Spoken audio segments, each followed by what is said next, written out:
तेरा श्राप वापस नहीं लिया जा सकता,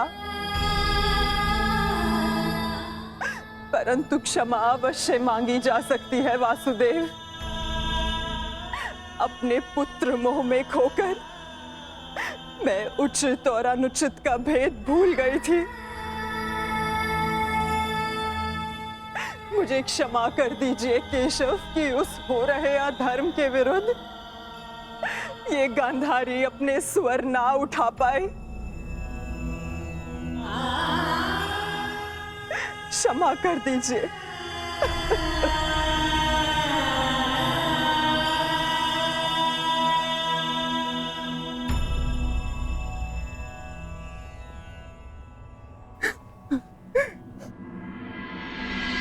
नहीं माते, किसी का अंत किसी के श्राप से नहीं होता। यदि किसी का अंत होता है तो स्वयं के पापों से। यदि यदुवंश का अंत होगा तो आपके श्राप से नहीं माते, अपितु स्वयं के पाप कर्मों से।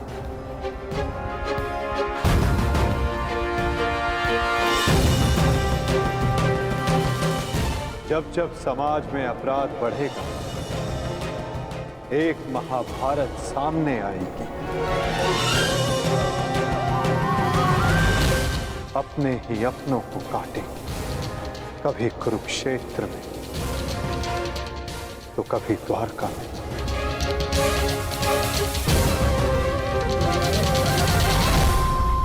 माते, यदि आप कुछ करना चाहती हैं तो अपने मन के इस प्रतिशोध की अग्नि को शांत कीजिए और पांडवों को आशीष दीजिए। युधिष्ठिर का राज्य अभिषेक करवाइए और धर्म स्थापना में आपका ये योगदान और आपका आशीष आवश्यक है माते।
सम्राट युधिष्ठिर की, सम्राट युधिष्ठिर की, सम्राट युधिष्ठिर की,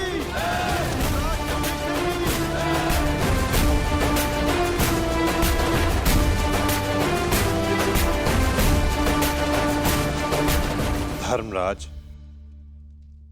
केवल एक ही वीर था जो परिवर्तन के लिए अंतिम श्वास तक लड़ा।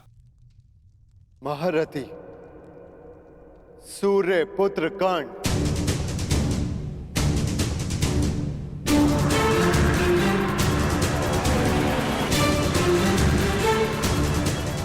सदैव अपने ज्येष्ठ के परिवर्तन के स्वप्न का आदर और सम्मान करना धर्मराज।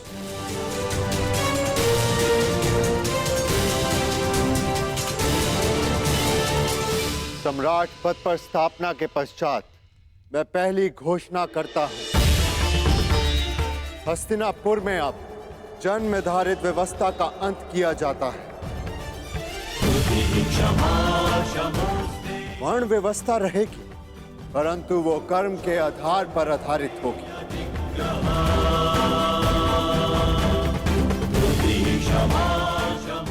सूत हो या शूद्र हो, सबको शिक्षा का समान अधिकार दिया जाएगा और योग्यता के आधार पर काम, सम्मान और समानता का अधिकार सबको दिया जाएगा। यही धर्म स्थापना की नींव है और यही परिवर्तन का प्रारंभ। सम्राट युधिष्ठिर की, सम्राट युधिष्ठिर की, सम्राट युधिष्ठिर की, सम्राट युधिष्ठिर की। मुझे विश्वास है कि मेरे पश्चात परिवर्तन का अध्याय प्रारंभ होगा।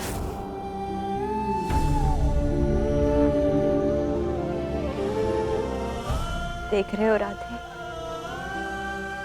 तुम्हारे मन चाहे परिवर्तन का प्रारंभ हो चुका है। महाभारत के इस महायुद्ध में 18 अश्वनी सेना और बहुत से महारथियों ने अपने प्राणों का त्याग किया है। मैं उन वीरों के परिवारों को नमन करता हूं।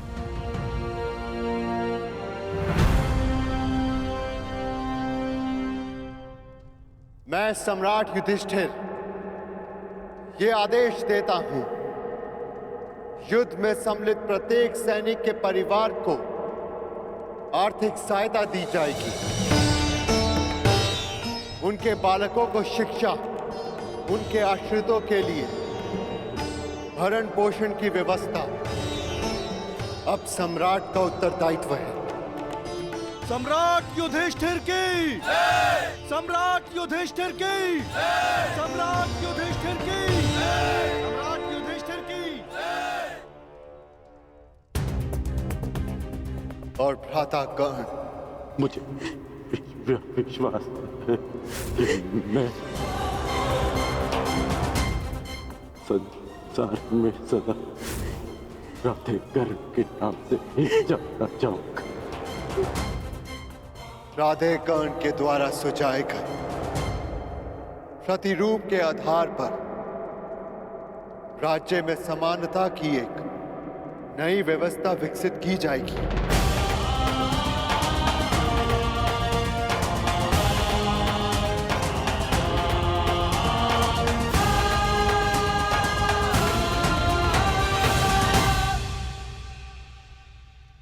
युधिष्ठिर और अन्य पांडवों ने अपने ज्येष्ठ कर्ण के दिखाए परिवर्तन के मार्ग पर चलते हुए एक धर्म राज्य का निर्माण किया।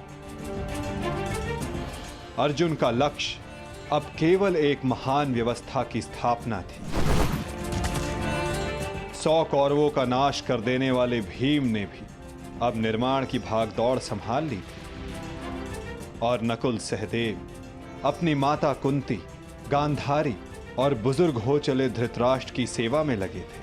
हर ओर धर्म था, संपन्नता थी, आनंद था, परंतु अतीत से छूटा एक बाण परीक्षा बनकर भारत के भविष्य पर मंडरा रहा था।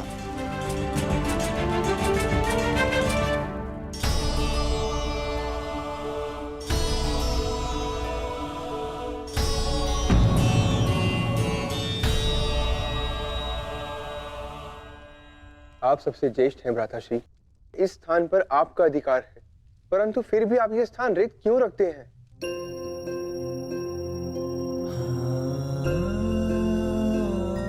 नहीं नकुल, ये स्थान मेरा नहीं है।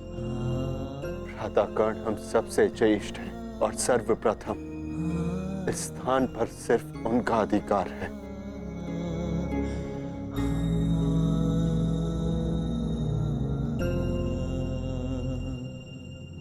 साम्राज्ञी, क्या हुआ दासी? इतनी व्यग्र क्यों हो? युवरानी उत्तरा को प्रसव पीड़ा होना आरंभ हो चुका है।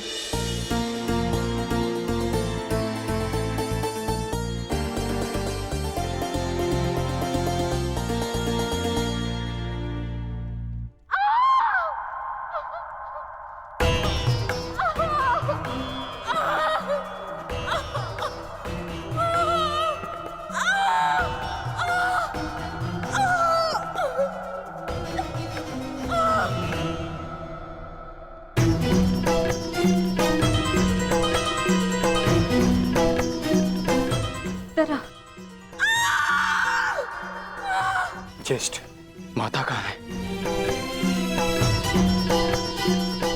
माते,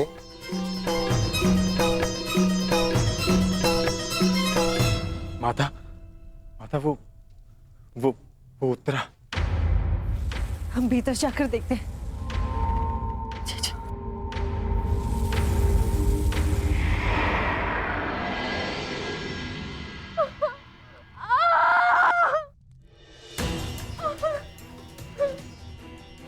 पुत्री, साहस रखो। अब और पीड़ा सहन नहीं होती माता।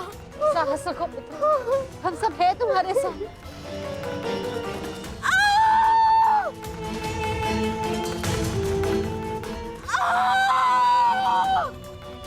माता, प्रसव पीड़ा तो सबको होती है, परंतु उत्तरा के लक्षण गंभीर हैं।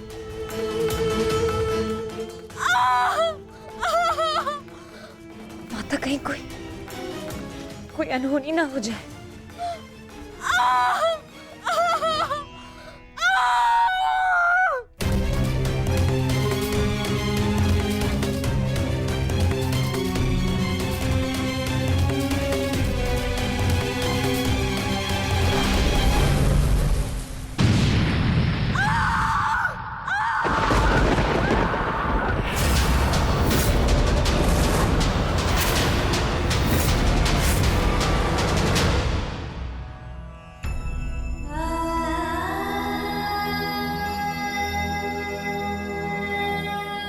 ये क्या अनर्थ हो गया?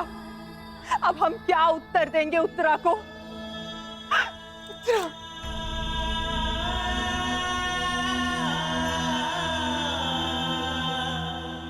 क्या अनर्थ कर दिया अश्वत्थामा ने। एक ब्राह्मण होने के पश्चात प्रतिशोध की अग्नि में वो इतना अंधा हो गया। एक शिशु पर ब्रह्मास्त्र चलाने से पूर्व उसे तनिक भी दया नहीं आई।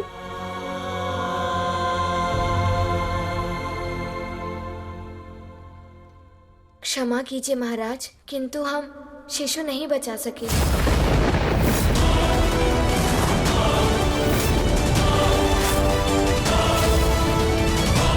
हो गया, ये सब मेरे कर्मों का फल है। हे नारायण, उस बालक की सहायता करिए। इसमें उस बालक का कोई दोष नहीं है। हे नारायण, सहायता करिए। माता,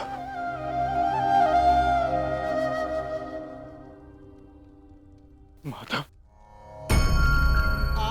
कुछ कीजिए माता, कुछ कीजिए।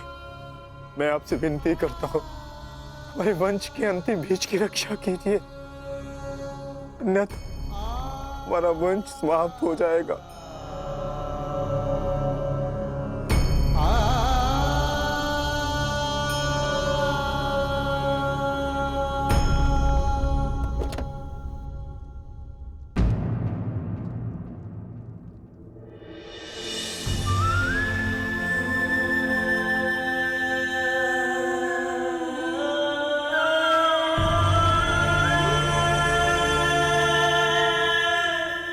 ब्रह्मास्त्र विफल नहीं जा सकता याज्ञसेनी। ब्रह्मास्त्र का संधान हुआ है तो उसका परिणाम निकलना भी निश्चित है।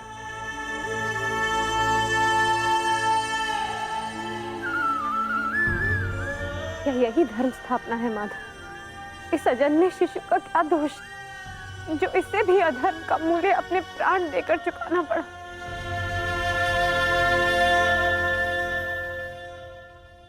एक पापी के पाप का फल निरीह उत्तरा क्यों भुगतेगी?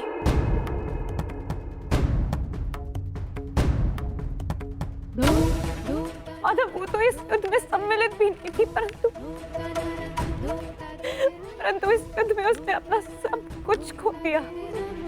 अपने पिता, अपना भाई, अपना पति और अब अपना पुत्र।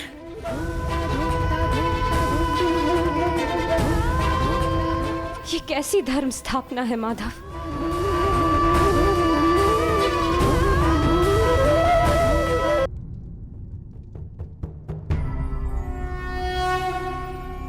यदा यदा हि धर्मस्य ग्लानिर्भवति। यदि मैंने अपने माता पिता का आजीवन सम्मान किया, यदि मैंने अपने गुरु की गुरु दक्षिण संपूर्ण मन से दी, यदि मेरे जीवन का हर कार्य का उद्देश्य शुभ रहा है,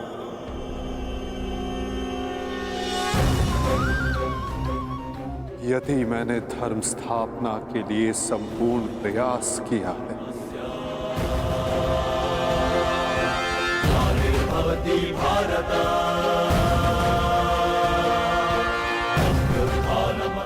तो ये बालक अभी और इसी क्षण श्वास ले।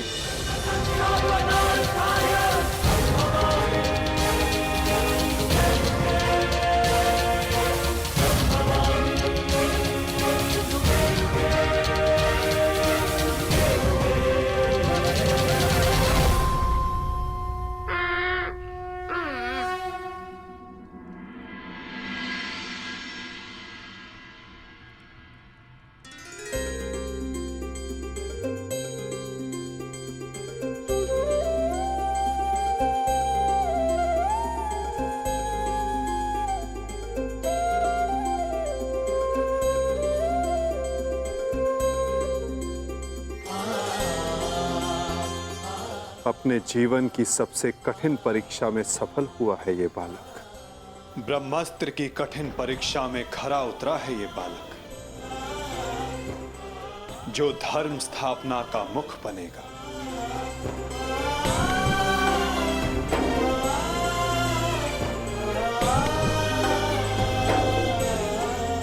परीक्षित।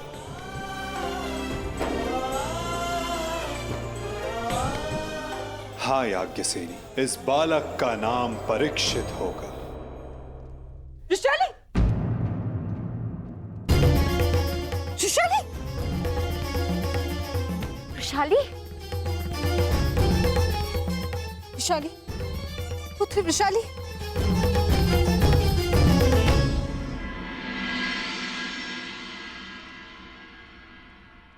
बधाई हो सम्राट।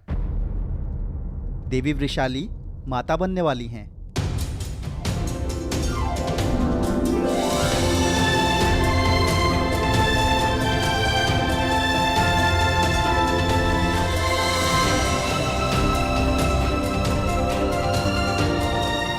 प्रभु को कोटि कोटि धन्यवाद। आज एक दिन में दो शुभ समाचार मिले। अब परिवर्तन के दो सूर्य चमकेंगे हस्तिनापुर।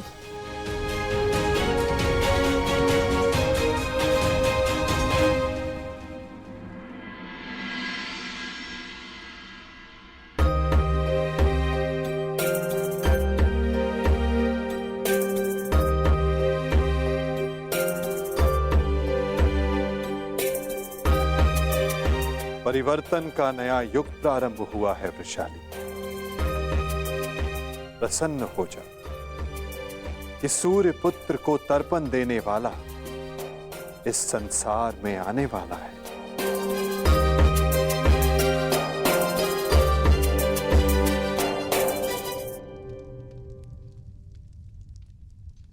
अब आप सब मुझे आज्ञा दीजिए। नहीं माधव, इतनी शीघ्रता की क्या बात है? परीक्षित के 6वें संस्कार तक रुक जाइए। द्वारका प्रस्थान करने का समय आ गया है पार्थ। क्या हुआ माधव?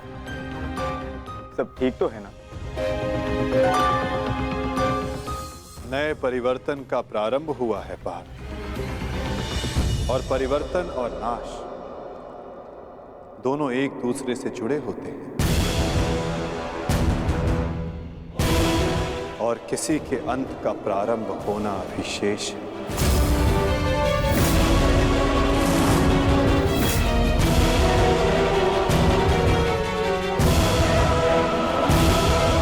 बचाओ बचाओ बचाओ,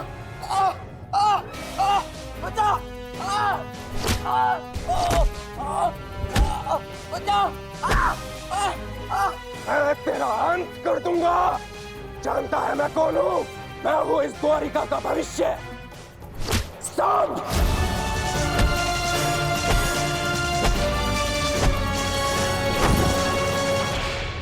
ये क्या दशा बना रखी है सांब?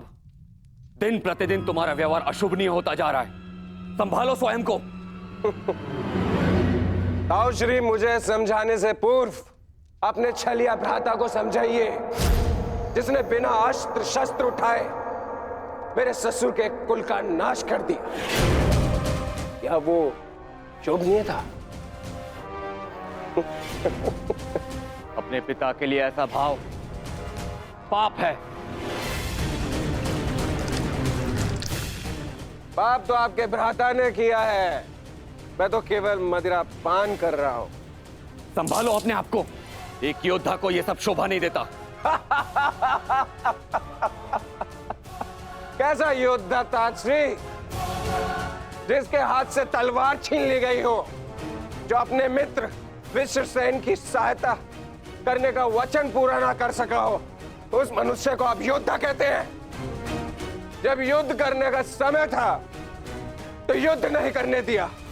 अब इस अपमान को गले से निकलने के लिए इस मदिरा के अतिरिक्त मेरे पास और कोई सहारा नहीं है।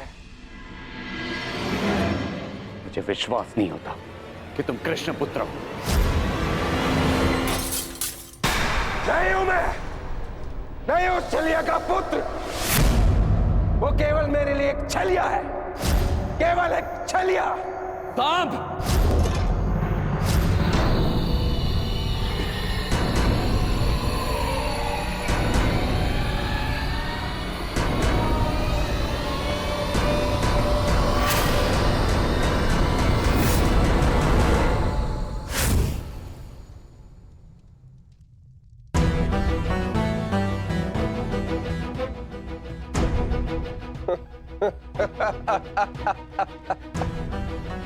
आइए आइए आइए द्वारिकाधीश, आइए। स्वागत है आपका, स्वागत है। लौट आए आप। करा इस आर्यव्रत के सभी महारथियों का अंत। कराए धर्म स्थापना के नाम पर अपना पलड़ा भारी। अब अरे अच्छी, आप देख क्या रहे? स्वागत नहीं करेंगे इनका? इतना महान कार्य पूर्ण करने के पश्चात आज लौटे हैं। आज तो राजभवन में उत्सव होना चाहिए। पांचाल, काशी, मगध, छेदी, सभी महाजनपदों के महान शासकों का अंत करवा डाला, सिर्फ धर्म स्थापना के नाम पर। अब क्या बचा पूरे भारतवर्ष में? पूरे भारतवर्ष में सिर्फ दो महान राज्य। पहला द्वारिका, दूसरा हस्तिनापुर। और हस्तिनापुर का महान शासक धर्मराज युधिष्ठिर पहले से ही अपने चारों भाइयों के साथ इनके तलवे चाटता है।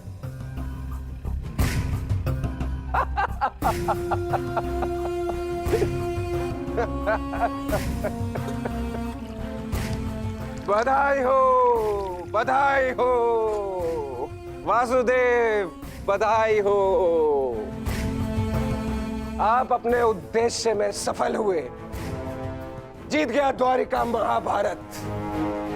परंतु आपने भी मूल्य कुछ कम नहीं चुकाया, हमारी 7 औक्षणी सेना का अंत करवा दिया।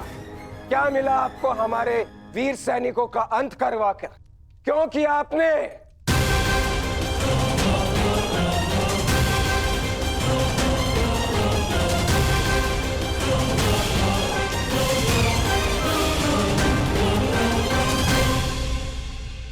उन सैनिकों ने केवल अपने कर्तव्य का पालन किया था सांब।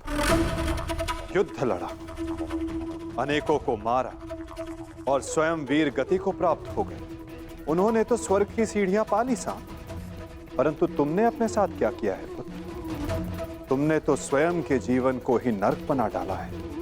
तुमने वचन दिया था ना दुर्योधन और लक्ष्मण को कि महाभारत के युद्ध में तुम नारायणी सेना का नेतृत्व करोगे। तो क्यों नहीं बचाया अपनी सेना को? क्यों छोड़ आए अपने मित्र को अकेला युद्ध में? क्यों साथ नहीं दिया अपने मित्र का साथ? केवल अपने प्राण बचाने के लिए? यदि मैं अपने मित्र की सहायता नहीं कर सका तो केवल आपके कारण।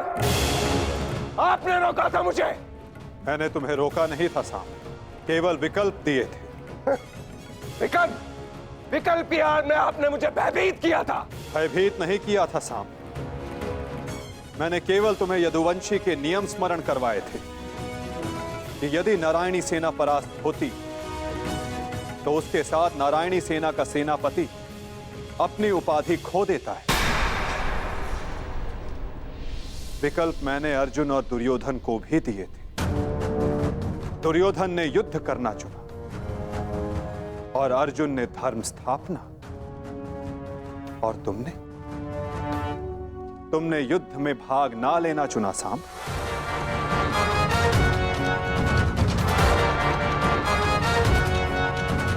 कदाचित यदि तुमने अपने मित्र वीर ऋषसेन को उस युद्ध में प्रदर्शन करते देखा होता, तब तुम्हें ज्ञात होता कि वीरता की वास्तविक परिभाषा क्या होती है सांब।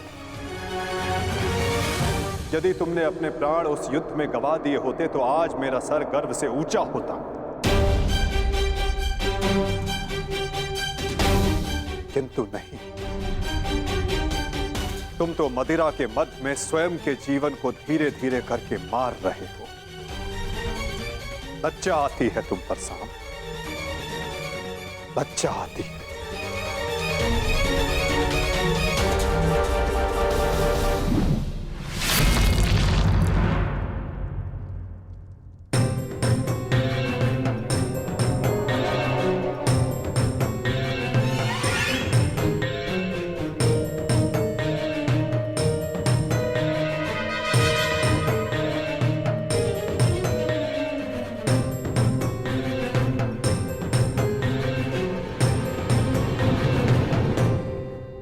प्रणिपात पिताश्री।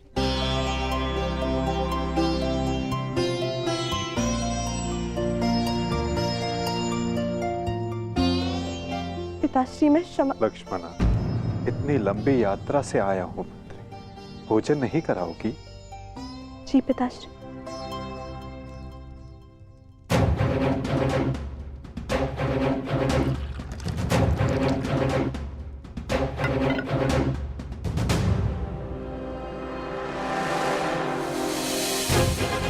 तुमने वचन दिया था ना दुर्योधन और लक्ष्मण को कि महाभारत के युद्ध में तुम नारायणी सेना का नेतृत्व करोगे। क्यों छोड़ आए अपने मित्र को अकेला युद्ध में? क्यों साथ नहीं दिया अपने मित्र का साथ? केवल अपने प्राण बचाने के लिए? यदि तुमने अपने प्राण उस युद्ध में गवा दिए होते तो आज मेरा सर गर्व से ऊंचा होता। लज्जा आती है तुम पर साम, लज्जा आती है। अपने क्रोध को शांत करो साम।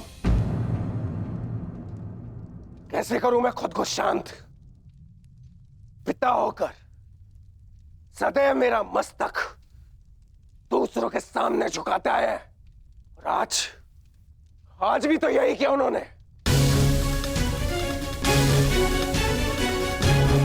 लाओ, मुझे दो मित्र।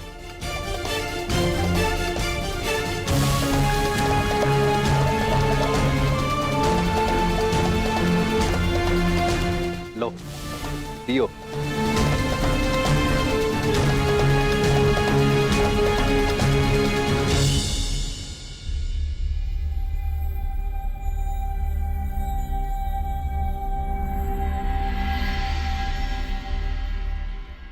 भोजन आराम कीजिए पिताश्री।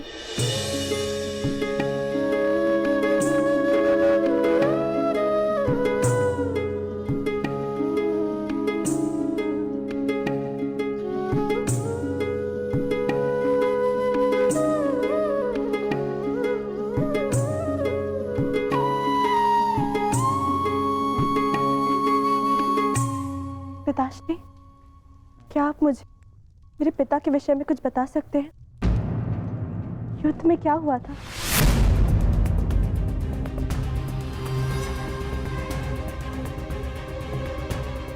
निसंदेह तुम्हारे पिता एक वीर और कुशल योद्धा थे पुत्री, और उन्होंने युद्ध में अलौकिक साहस दिखाया। निश्चित रूप से तुम्हारे पिता से बड़ा गदाधारी इस संसार में और कोई नहीं था पुत्री।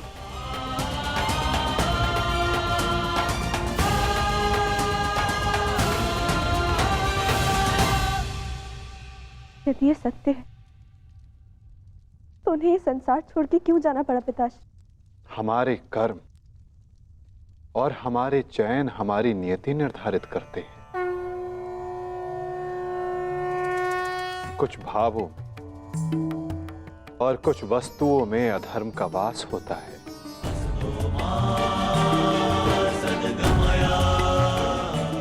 जैसे कि जुआ और मदिरा, ये व्यसन पहले लुभाते हैं और बाद में हमारे ही नाश का कारण बन जाते हैं पुत्री।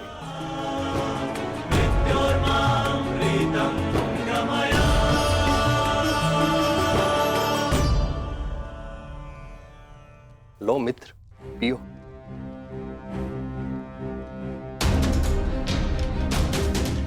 मैं जानता हूं कि तुम बहुत दुखी हो, किंतु चिंता मत करो, तुम्हारे मनोरंजन का प्रबंध कर दिया है मैंने। कैसा मनोरंजन?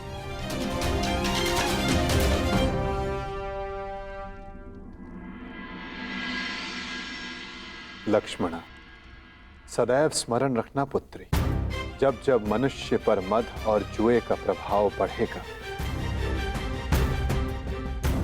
तब तब वो अपने पग अपने पतन की ओर बढ़ाएगा। संभल कर मित्र, आज का विनोद तुम्हारे मन की सारी कड़वाहट बाहर कर ले जाएगा। एक मद्दांध व्यक्ति सबसे पहले अपने बड़ों का आदर करना भूलता है,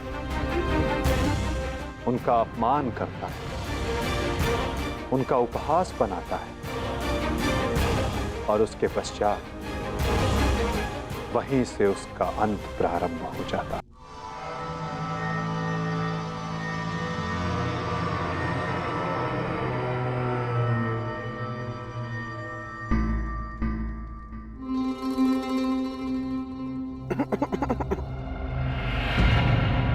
तो आप हैं महान ऋषि, सुना है महात्मा कि आप भविष्य बता सकते हैं।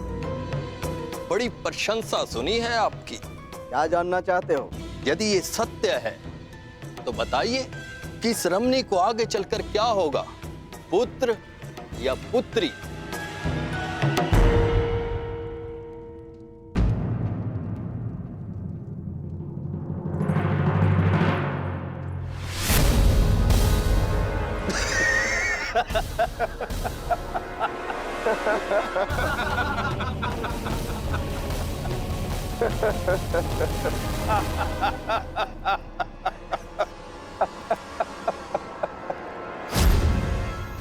और समय बताना मत भूलिएगा महाराज। यदि आपकी भविष्यवाणी सत्य नहीं हुई तो आप अपनी बाकी की तपस्या हमारी बंदी गृह में पूर्ण करेंगे।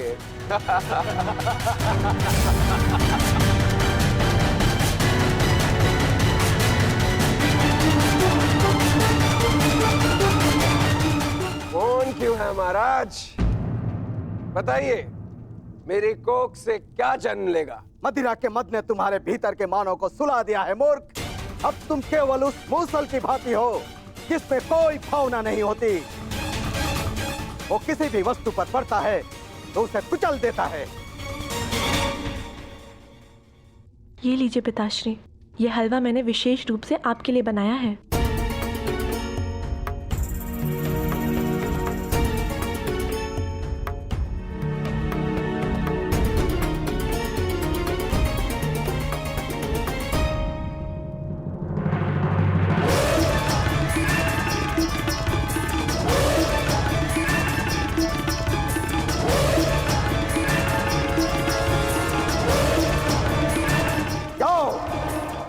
ठीक 1 सप्ताह के पश्चात तुम्हारे पेट से मूसल ही उत्पन्न होगा जो तुम्हारे वंश के विनाश का कारण बनेगा। जिस मदिरा के मद में तुमने मेरा अपमान करना चाहा, वो मदिरा तुम्हारे नाश का कारण बनेगी।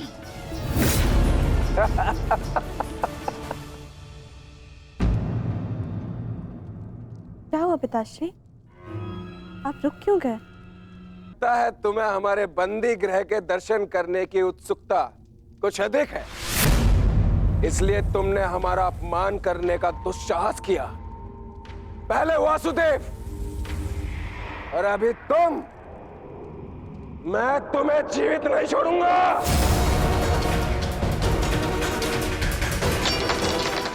अरे ये क्या कर रहे हो मित्र? शांत हो जाओ और इनसे क्षमा मांगो ताकि अपना श्राप वापस ले ले। ये क्या कह रहे हो तुम? इस पाखंडी से क्षमा मांगू? ये एक पाखंडी है। भला कभी किसी पुरुष के कोख से कुछ जन्मते हुए देखा है? ऐसे ढोंगी साधु से डरने की कोई आवश्यकता नहीं।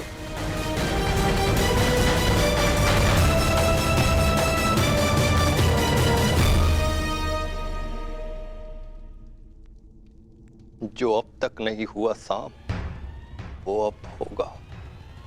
साधुओं का श्राप व्यर्थ नहीं जाता।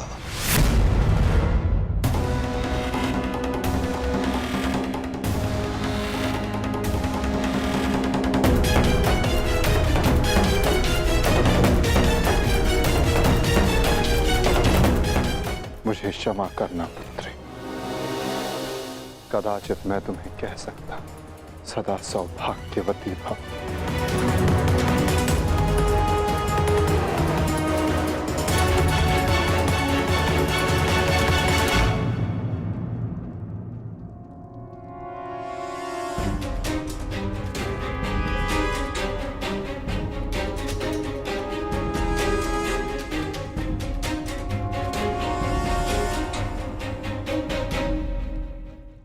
एक साधु का उपहास उड़ाना और उन पर प्रहार करने का प्रयास करना क्षमा के योग्य नहीं है सांब। आपने तो सृष्टि के सभी महारथियों और अनेकों सैनिकों का वध करवाया। क्या वो क्षमा के योग्य है?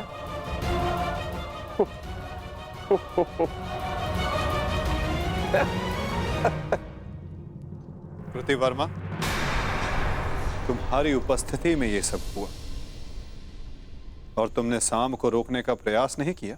क्षमा चाहता हूं वासुदेव, हम तो केवल विनोद करना चाहते थे। मुझे अनुमान भी नहीं था कि बात इतनी आगे तक बढ़ जाएगी।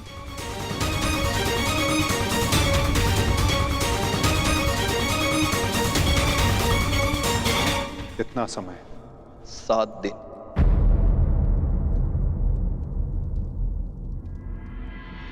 सात दिन बाद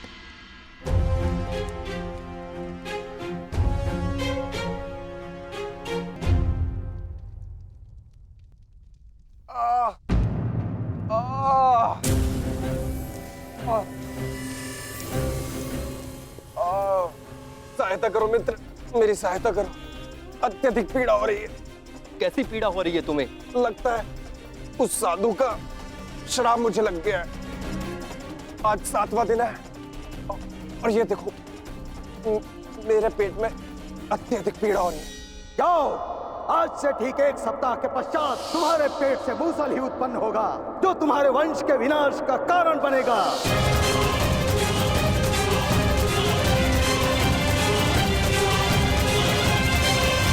लगता है उस साधु का श्राप मुझे लग गया है।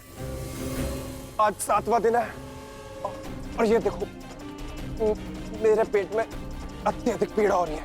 जाओ, आज से ठीक 1 सप्ताह के पश्चात तुम्हारे पेट से मूसल ही उत्पन्न होगा जो तुम्हारे वंश के विनाश का कारण बनेगा। इस पीड़ा से मुझे मुक्त करो मित्र, मुक्त करो।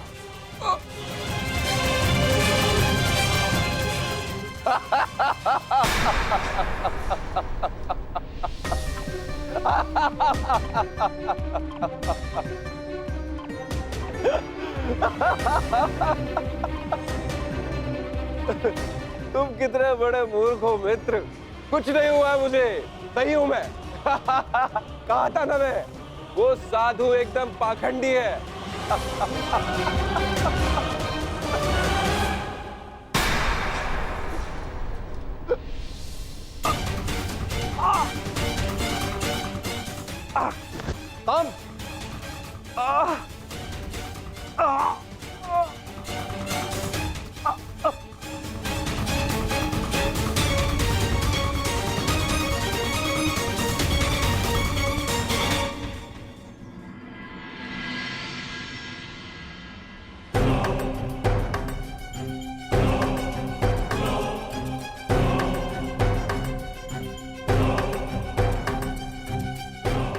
बड़ी विचित्र घटना घटी है वासुदेव। कुमार साम के शल्य चिकित्सा के पश्चात उनके पेट से ये मूसल निकला है।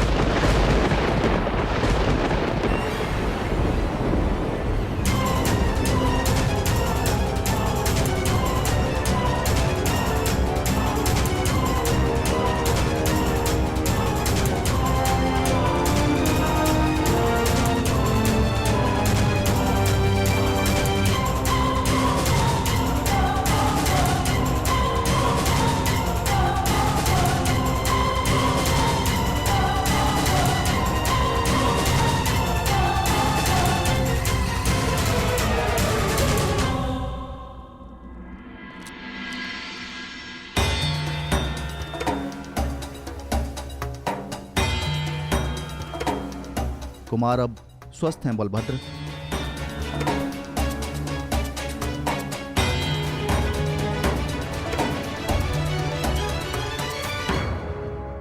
देख लिया, ये उस श्राप का नहीं, ये तुम्हारे अहंकार और तुम्हारे मदिरापान का फल है। ये श्राप तो केवल एक निमित्ता है।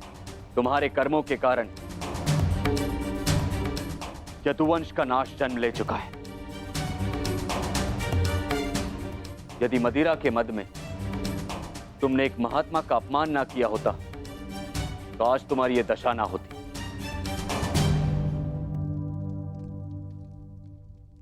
अब कुछ नहीं हो सकता था। मनुष्य को अपने कर्मों का फल मिलता ही है,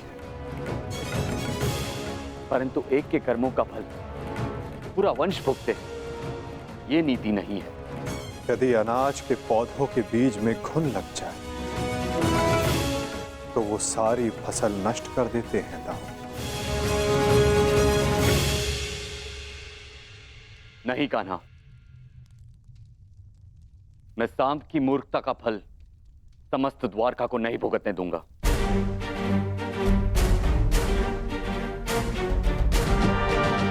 आप इस मूसल का क्या करेंगे दाऊ? श्राप था कि मदिरा पान के कारण द्वारका का नाश होगा।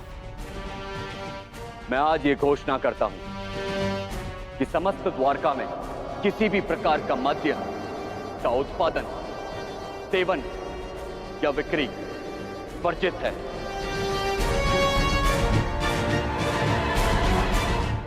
और रही बात इस मूसल की, तो इसका उपाय है मेरे पास।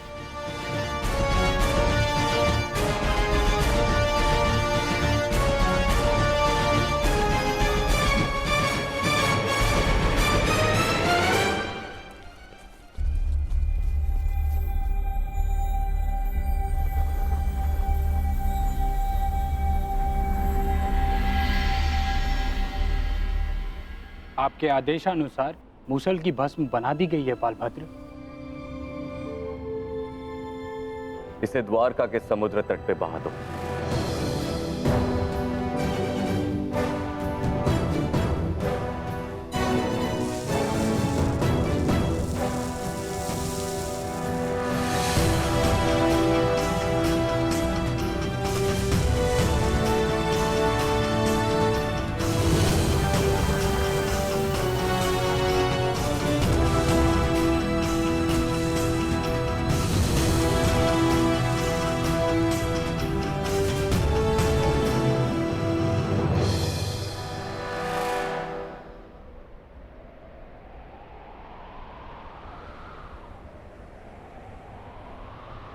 दाऊ,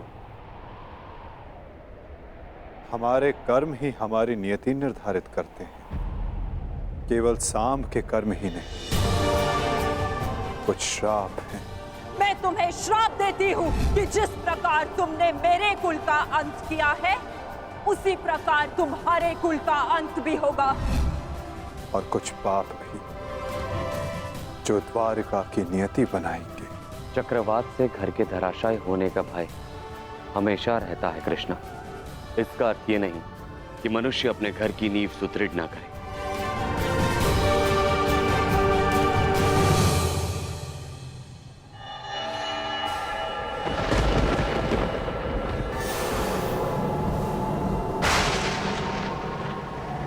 जब नींव गल जाती है दाऊ, तो भवन का धराशायी हो जाना निश्चित होता है। द्वारका का अंत समीप है।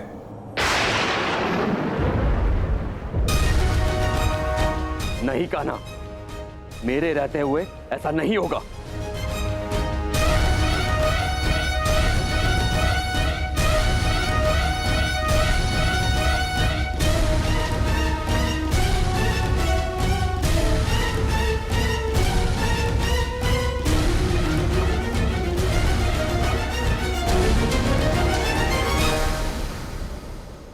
समय किसी की नहीं सुनता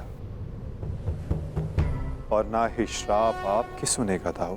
यदा यदा नियति ने जो चुना है हमारे लिए,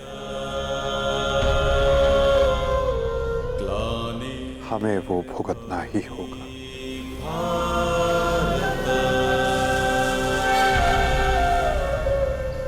अभ्युत्थानम् अधर्मस्य तदात्मानं सृजाम्यहम्।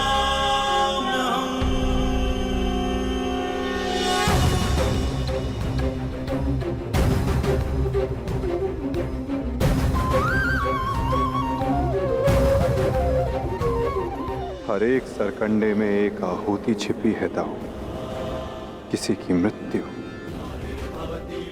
तो किसी की मुक्ति।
मेरा स्वप्न है कि हस्तिनापुर में एक गुरुकुल हो, जहां पर बालकों की भांति बालिकाएं भी युद्ध शिक्षा में पारंगत हों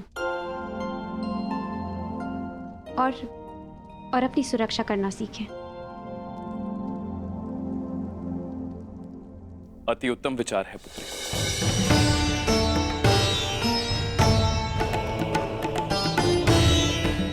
प्रणिपात, प्रणिपात, प्रणिपात।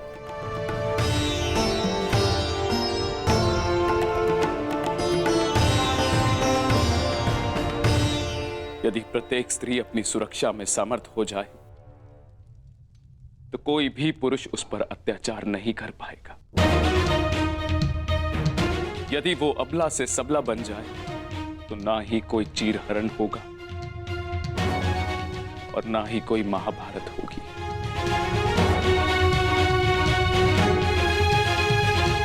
ज्येष्ठ पिताश्री, आपने स्मरण किया? हाँ पुत्र, एक महत्वपूर्ण निर्णय लिया है जो मैं तुम्हें बताना चाहता था।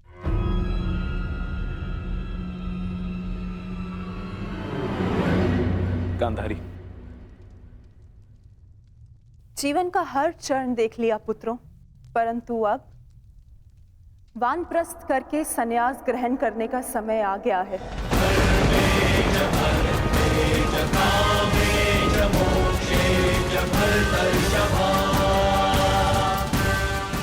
हाँ पुत्र, भेजते जीजी और मुझे विदा लेने की आज्ञा दे।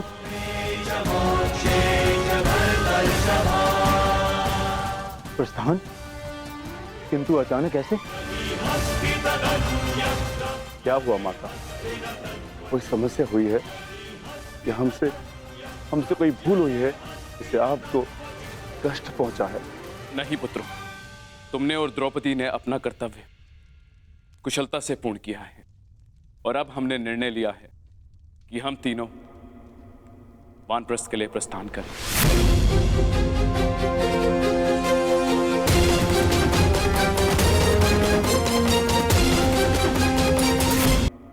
वानप्रस्थ के लिए प्रस्थान करें।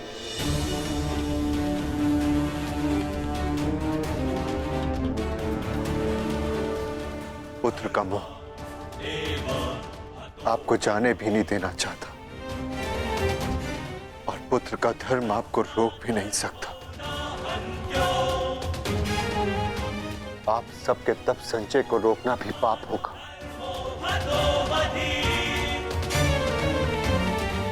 आदेश दीजिए ज्येष्ठ पिताश्री, व्यवस्था हो जाएगी। पुत्र, मुझे तुम पर गर्व है।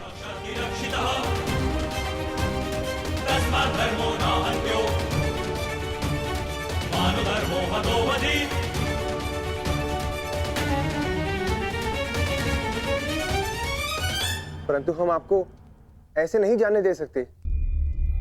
आप सभी के साथ हमें भी एक उत्सव मनाने का सौभाग्य तो मिलना चाहिए ना। ठीक है, जैसा तुम सबको ठीक लगे पुत्रों। तो ठीक है, तो मैं इस उत्सव की तैयारियां प्रारंभ करती हूँ और सभी परिजनों को निमंत्रण भिजवाती हूँ। सर्वप्रथम माधव को।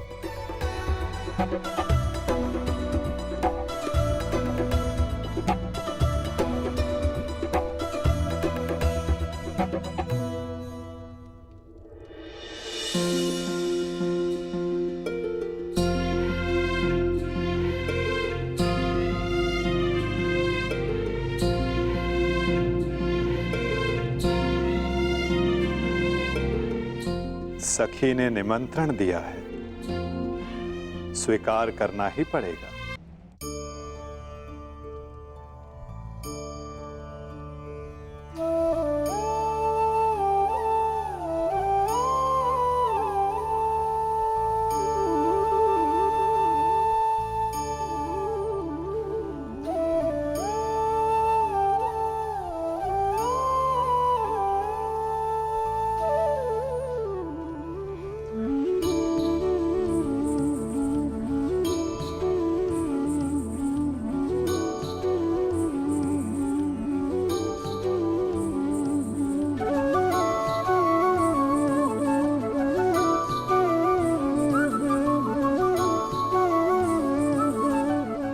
माधव, आप सदैव हम सबके साथ हमारे दुख में उपस्थित रहे, परंतु आज सुख के समय पर आपके आगमन ने हम सबके आनंद को दुगना कर दिया। मेरी सखी मुझे निमंत्रण दे और मैं ना आऊं?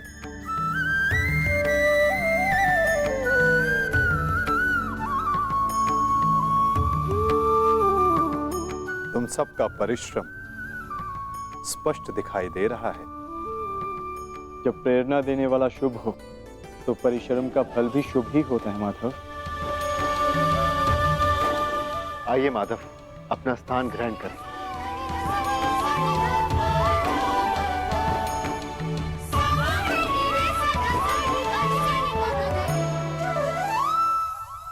सांब के साथ जो हुआ, हमें उसका समाचार मिला माधव। हमें उसका खेद है। कुमार सांब के शल्य चिकित्सा के पश्चात उनके पेट से ये मूसल निकला है। समय का चक्र और नियति को कोई नहीं रोक सकता धर्मराज। परंतु मुझे सदा खेद रहेगा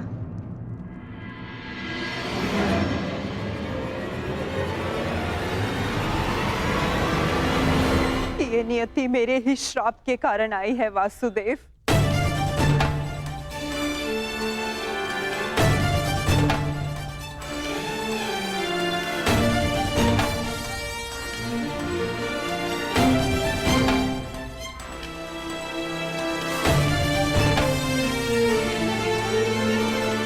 प्रणिपात राजमाता।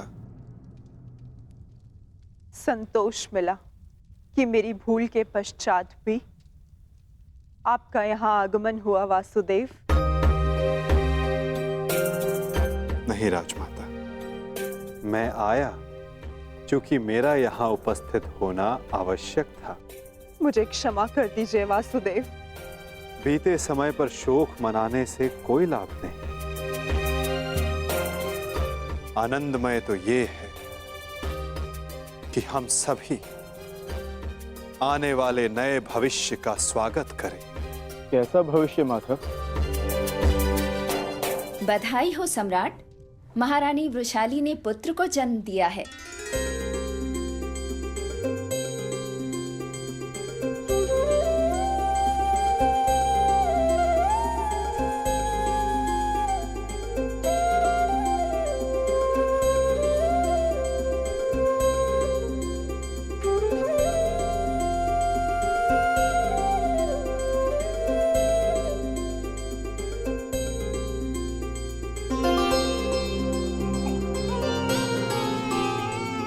इसकी आंखों में इसके पिता की भांति तेज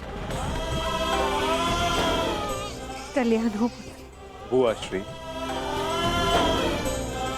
इस बालक का नामकरण कीजिए।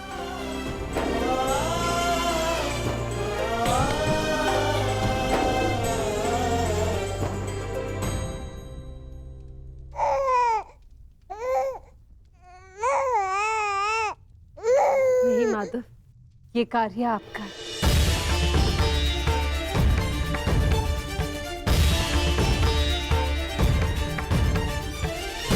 क्षमा क्षमोस्तेयम् शौचमिन्द्रिय निग्रह क्षमा क्षमोस्तेयम् शौचमिन्द्रिय निग्रह निर्विद्या सत्यं क्रोधो दशकं धर्मलक्षणम्। मित्र कर्ण के एक वीर पुत्र का नाम वृषसेन था और इस वीर बालक का नाम है राधे कर्ण पुत्र वृषकेतु। वृषकेतु, वृषकेतु, वृषकेतु।